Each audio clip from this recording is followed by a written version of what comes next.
Nepal has listed karate, taekwondo, and boxing as its potential medal-winning sports at the 19th Asian Games to be held later this month in East China's Hangzhou. At the 2018 Asian Games, Nepal got a silver in paragliding, while their other medals were secured in karate, taekwondo, and boxing in other editions.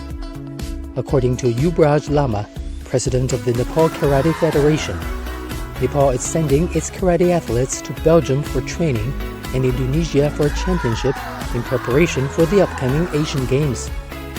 He said that besides high expectations, the players and coach are eager to observe and experience Hangzhou as well.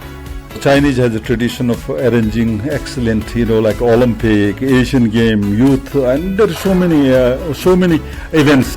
Hangzhou, I'm coming.